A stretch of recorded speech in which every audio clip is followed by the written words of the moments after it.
This is Andrea Askowitz of Writing Class Radio. Our submission period is now open. Send us your best personal story, 1,200 to 1,500 words on any topic. Please check our submission guidelines at writingclassradio.com. We pay. So the other night, I went out with a group of girls I didn't know to an expensive restaurant I hadn't been before, and I felt really out of my comfort zone. I'm a person who likes to stay at home and play dominoes with my 4 best friends. So while I was there, I didn't know what to say or didn't know what to do. So I just complained about the price of everything. I complained about the cost of the babysitter. I complained about everything. And I was sure that everyone thought I was an asshole. And I'm sure I ruined everybody's evening.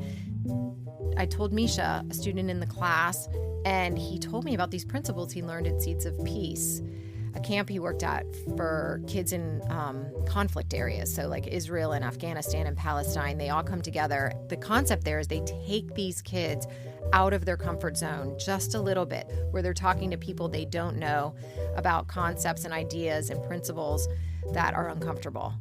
They call that the stretch zone. And little by little, they grow. But if you push them too far into their stretch zone, they can panic and revert back to their comfort zone. So when he said that, I was like, oh my God, that's what happened to me. I tried too many things too fast. Even though it seems pretty menial, just going out with these girls, I just panicked.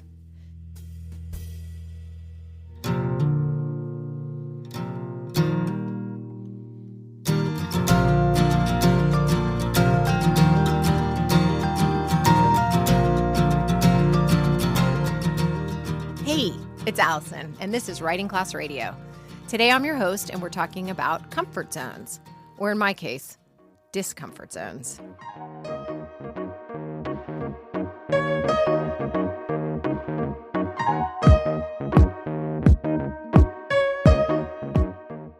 Misha came to class his very first day and tells a very revealing story about his hairy butt, which he is self-conscious of. But he just came to class and he said, fuck it, I'm going to lay it out here and see how it goes. Misha's story is commonly referred to as the hairy ass story. He not only told it in class, he worked on it, and then actually got on the stage at Lip Service, a live storytelling event in Miami, and told it again in front of 300 people. I have incredibly thick hair all over my body. My ass is hairy. Very hairy. You know those brown, woolly coconut shells with like thick, hairy husks? Well, picture 2 of them side by side and you have my ass.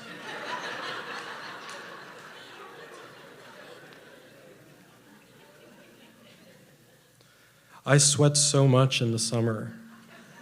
I know everyone thinks they sweat, that they've got problems. I've got problems. I sweat.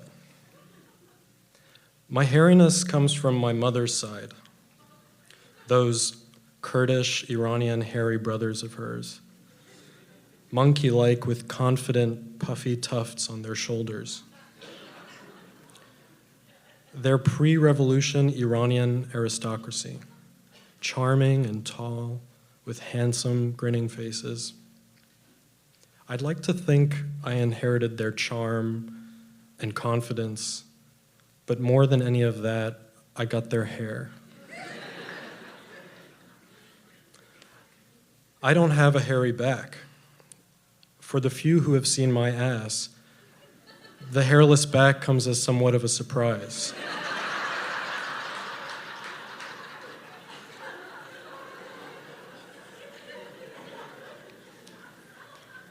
There are little hairs on my lower back that transition into the nightmare on my ass.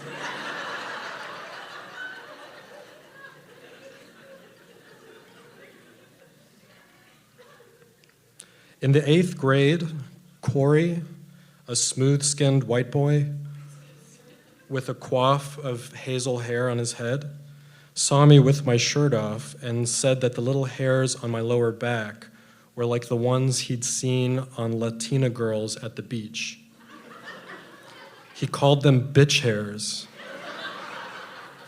If only he had seen my ass. When I was 13, I tried shaving my ass.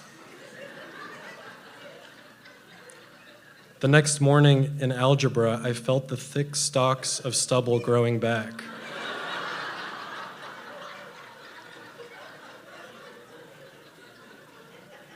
I fidgeted in my seat.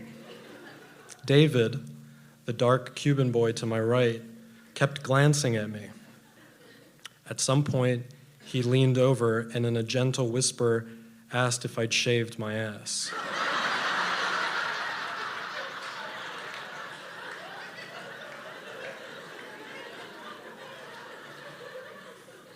For a moment, I thought I'd be exposed, that he'd start laughing, the classroom would turn to stare, and by the end of the day, the entire school would be talking about that kid who shaved his ass. But instead, David just smiled warmly and said, "It gets so itchy, right?"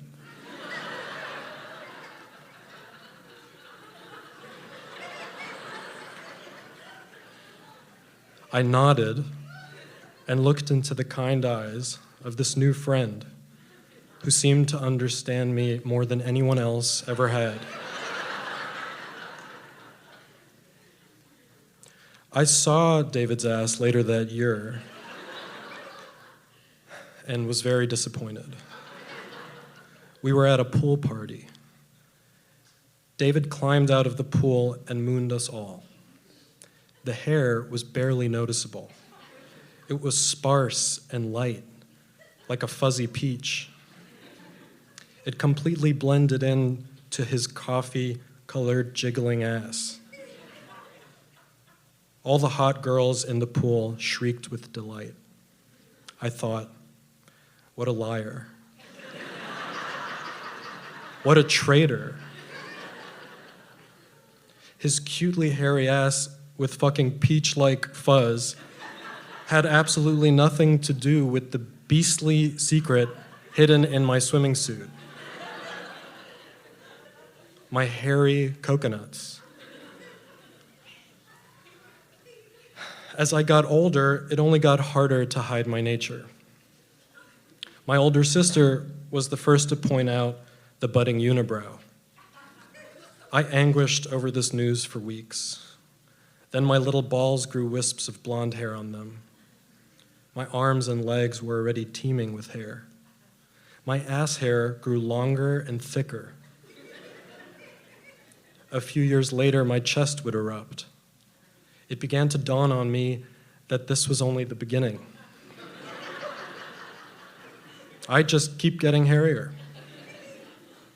My mother gave me pep talks, trying to convince me that I should be proud of my hairy body, that hairiness was sexy. There I was, 15, slumped over at the dinner table as she went on about how much she and all her sisters loved going to the movies to see Sean Connery's hairy chest. How sexy he was. I grimaced at the thought of my mother sneaking furtive looks at Sean Connery's hairy nipples. I tried explaining to her that sexy today was different.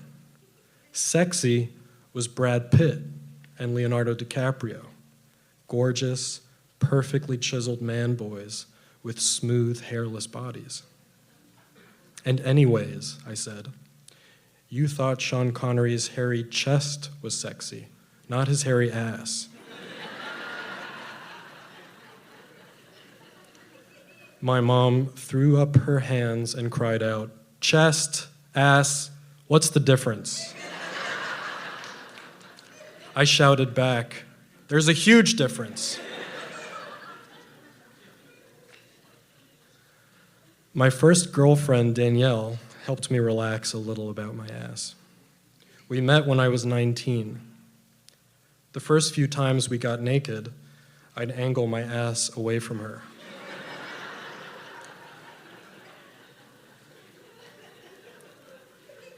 She never said anything about it, but sometimes during sex, she'd wrap her hands around it, sliding her fingers through the sweaty locks of ass hair.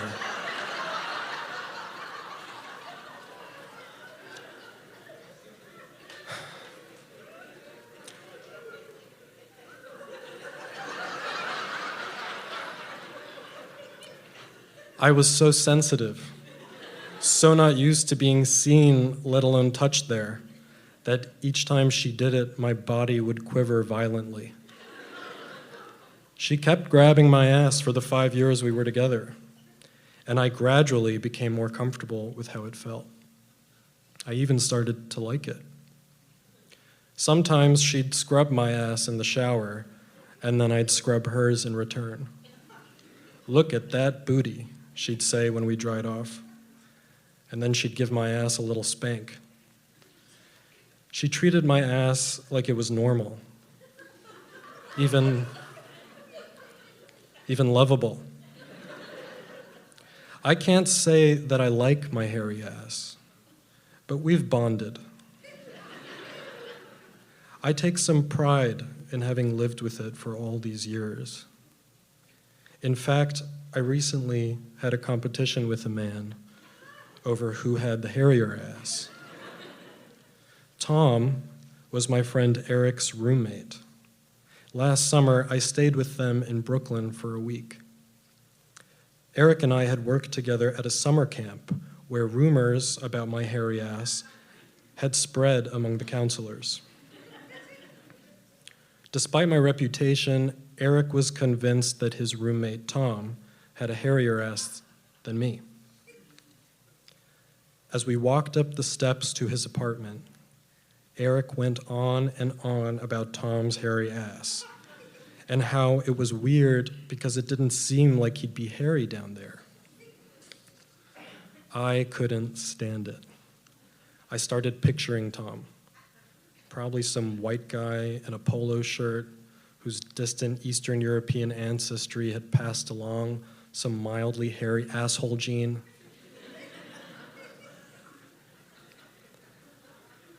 Tom was probably just hairy enough to be able to laugh about it with other smooth-skinned, pale-faced guys. Guys who know nothing about what it was like to grow up with thick, uncooperative hair all over your body. Tom, I thought. Hairless Nordic fuck.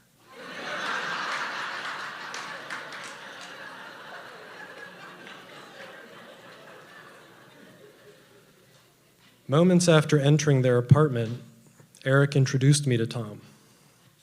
He was wearing an olive green polo shirt and thick-rimmed glasses. He had a spiffy haircut and a handsome, clean-shaven face.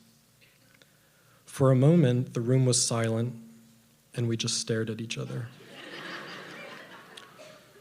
I said, "So you're the one who thinks he has a hairy ass?" Tom didn't laugh or stiffen up. He just looked me dead in the eye and said, "I've heard that you think you also have a hairy ass." Eric took a step back.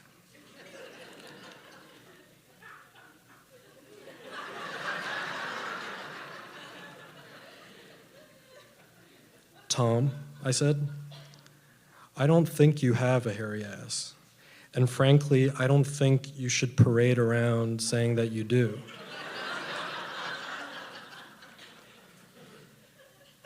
Tom took a breath and leaned in closer.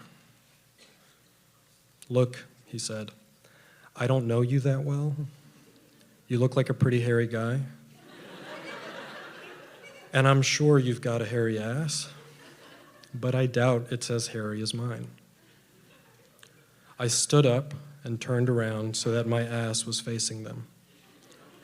I loosened my belt, let my cargo shorts slip to the floor, and felt the cool air against my skin. I shut my eyes and soaked up their stunned silence. in the presence of my sexy coconuts. Thank you.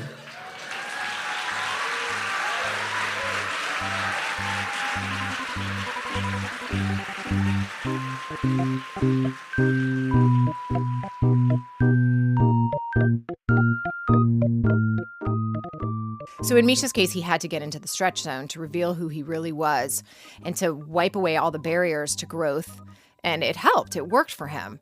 And it's how he proceeded in class. Every story was more revealing, and we really got to know him and love him immediately.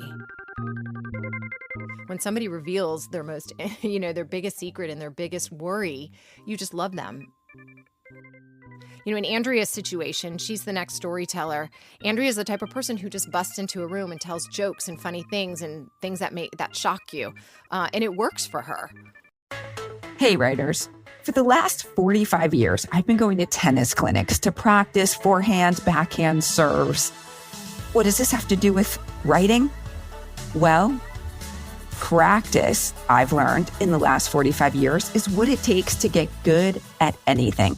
And that's why Writing Class Radio hosts a tips clinic, a writing tips clinic. We do this every second Saturday so that we can all practice going to scene, writing like we speak, omitting needless words, everything that it takes to become great, or at least better at writing.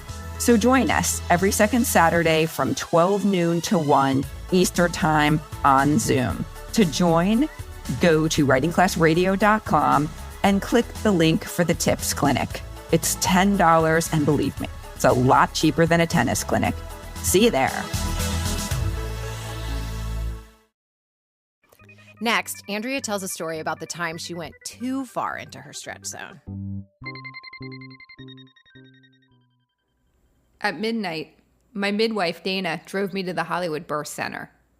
My mom, her boyfriend, Bob, and my two best friends followed in a separate car. The birth center, until we got there that night, was just an empty house. I took a shower right away because Dana said hot water would ease the pain. By then, I'd been having contractions for 8 hours, and while the hot water felt hot, it did nothing to ease the pain. So I got out of the shower. Also, I had an overwhelming urge to shit.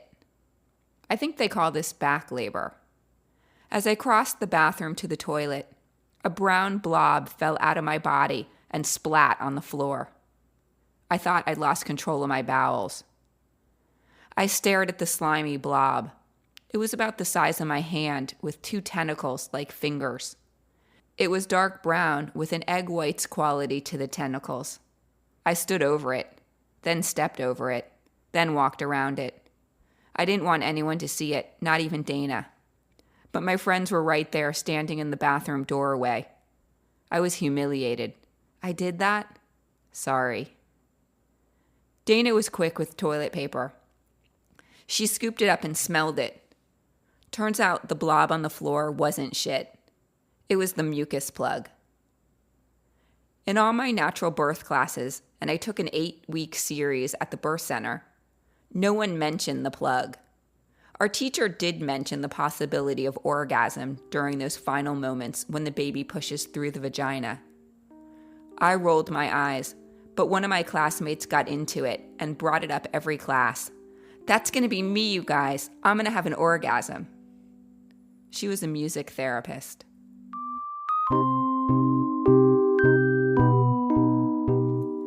In class, we talked a lot about orgasm, but never talked about the mucus plug. At the scene, Dana explained this was a mucousy substance that plugs up the vagina and has to come out before the baby. It was gross. You'd think, or I'd think, that nothing could embarrass me after that. And usually nothing does. Before I even got pregnant, I got the idea to have a baby on stage. I was living in Los Angeles and was inspired by Sandra Sing Lo, who is as famous a performance artist as they get, so you've probably never heard of her. She had stories to tell, but first she needed someone to tell them to, so she did a piano recital suspended from the 405. She received some attention with her Freeway concert, and went on to enjoy a career as a radio columnist, author, and performer of one-woman shows. I wanted to be like her. Giving birth on stage seemed like the greatest idea ever. I couldn't believe Sandra Singlo hadn't thought of it. There's drama built right in, and a natural climax, with or without orgasm. When the baby came out, I'd hold it up like in The Lion King, and everyone would cheer. Yes, and I'd have the sound tech play Circle of Life. And then when the cheers died down, I'd pull the baby into my chest and have the lighting tech zoom the spotlight on just the baby and me. A real close shot, and everything else would be black. This would be my moment of triumph. It would be hard because I'm not a crier, but I could probably squeeze out a single tear. Everyone who bought a ticket would get a beeper, so when I went into labor, the beeper would go off and everyone would come to the theater. Midday, midnight, who knew? This was the thing about my performance. It would be unplanned. I'd taken an improv class once. This would be total improv, the ultimate reality show. I'd have a midwife, of course, to help with labor. She'd be one of the characters on stage. My mom would be a character, as well as my partner and my best friend Stephanie, who had performed for many years in an improv troupe, so she'd be perfect. It would be simple and natural. All I would have to do is have a baby. I worked out my plan, talking it up with everyone and anyone. The more I talked about it, the more I loved it. The flyers would be done up like baby shower invitations. The theater would be equipped with a birthing tub, which I'd heard came in inflatables. When I thought of the beepers, Kate, who was my girlfriend at the time, said, "Are you insane? Do you have any sense of privacy? I would never, ever have a baby on stage." Which meant she would never, ever have our baby on stage. We broke up 6 months before I got pregnant. It's hard to know the real reason a relationship dies, but it could have been because of my having a baby on stage idea. And maybe the relationship could have been salvaged because, as it turns out, I'm someone who doesn't like having babies in front of people. After the shower, my mom handed me the robe she'd gotten me for this occasion. It was white with lips embroidered all over it. It was fluffy and warm. I put it on, but labor is kind of a workout, so I didn't last long in the robe. I spent the next 7 hours pacing the room, which was a bedroom with a jacuzzi. I was on the bed, off the bed, squatting, whatever I could do to lessen the pain, which was nothing. Downward dog became my most comfortable position. Mine was a version of dog, more like shoving my face into pillows with my butt in the air. I think they call this dolphin. I thought about the view my mom was getting, the view for my friends. I hadn't waxed in months. What for? Mine was the Immaculate Conception. In retrospect, how embarrassing. But by that point, I'd lost all dignity. When Dana told me I could get in the tub, which meant the end was near, I hurt so bad I wanted to cry. But I couldn't. Instead, I fell asleep from the pain and woke up contracting. Contraction, sleep, contraction, 1 minute, maybe 2 minutes between contractions. It wasn't much sleep. I contracted for another hour at least until it was finally time to push. And then I couldn't. I thought I'd shit for real if I pushed. I got out of the tub. I tried squatting again. I tried a birthing chair. I was 10 centimeters dilated, and after 17 hours, it was time to push the baby out. But I couldn't. Not with people watching. I thought I'd lost all dignity. I thought I didn't care about dignity, self-respect, pride, privacy. But there was a point for me, and it was this. The moment I would push my baby through my vagina. What if I had an orgasm? What if my baby came out dead? I asked everyone to leave. I said, "Please get out, everybody." Then, alone with Dana, I lay on my back on the bed and pushed. I pushed my baby through my vagina, and she was born. When Dana placed her on my chest, I held my baby, and I cried so hard.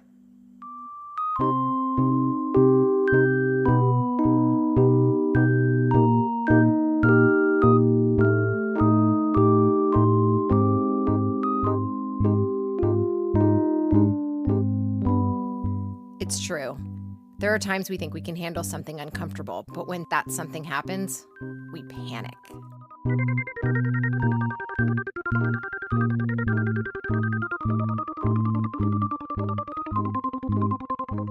Karen tells her story next. By the time she found herself in our writing class, staying in her comfort zone was not even an option.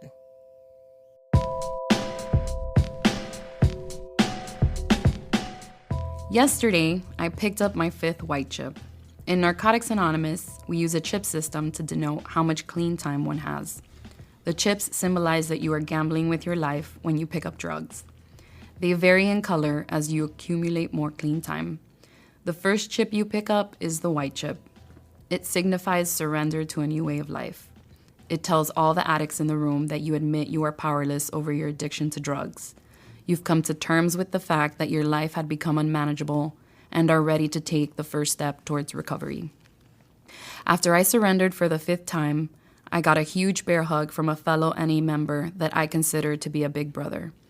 He always dons a healthy, envy-worthy tan and is usually dressed in cargo shorts, sneakers, and a simple t-shirt. He calls me kid. After meetings, my big brother hangs around to fellowship with the other addicts. He says this is the key to staying clean.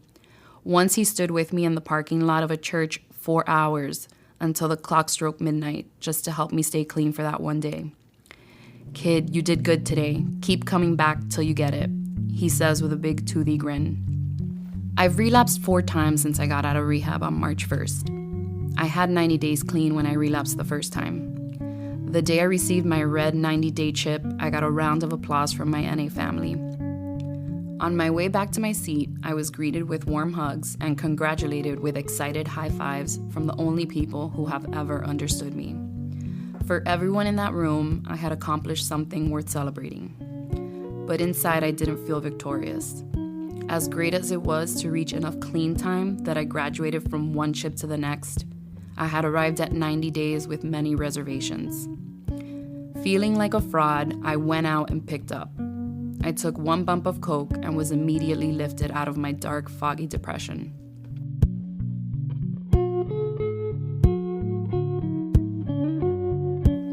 Coke has always had a way of putting me on top of the world. Without it, I'm nobody. The problem is, it's never just one bump. Soon after that first 20, the high runs out of steam and I quickly fall back into the deep well where I am trapped most days. Because it never ends well, you'd think it'd be easy to stop. But my brain doesn't remember the bad part. It only focuses on the one good moment and chases that dream until I destroy myself. I've played the tape in my head over and over, recounting how I relapsed this last time.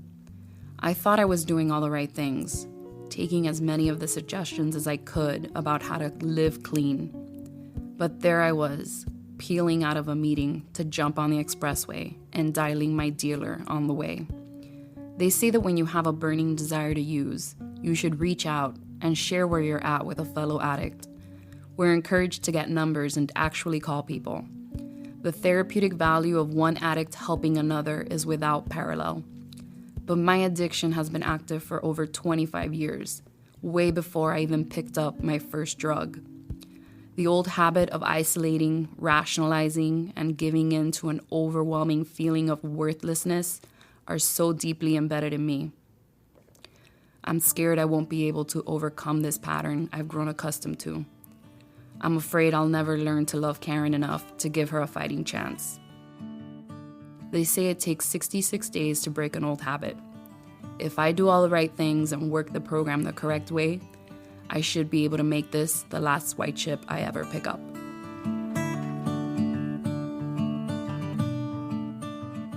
For Karen, living in her comfort zone is dangerous because it involves drug addiction. For the next 90 days, Karen has committed to write about her recovery on our blog.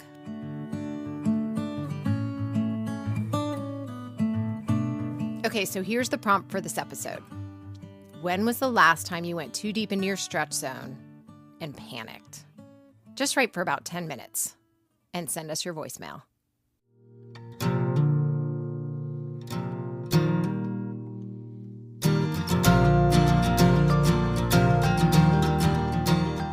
This episode is produced by Misha Morell, Andrea Askowitz, and me, Allison Langer, with editorial help from Chaplain Tyler. Writing Class Radio is sponsored by and recorded at the University of Miami School of Communication. Theme music by Adriel Borshansky. Additional music by Misha Morell and Ari Herstand. Check out all our musicians on our website. Study the stories we study, listen to our craft talks, and don't forget to follow Karen on our blog. There's no better way to understand ourselves and each other than by writing and sharing our stories. Everyone has a story. What's yours? Hey, and for anyone interested in Seeds of Peace, you can find them at seedsofpeace.org. Also, Misha's hosting a fundraiser called Bridges to Peace Walk. You can find that info on our Facebook page. Let's rebuild our broken bridges and come back to things that really matter. We will fall in mounds of snow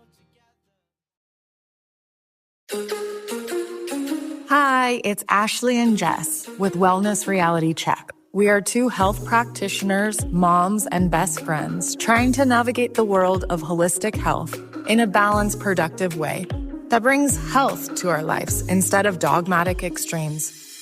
We'll be breaking down health trends, interviewing your favorite health influencers, and always keeping it real.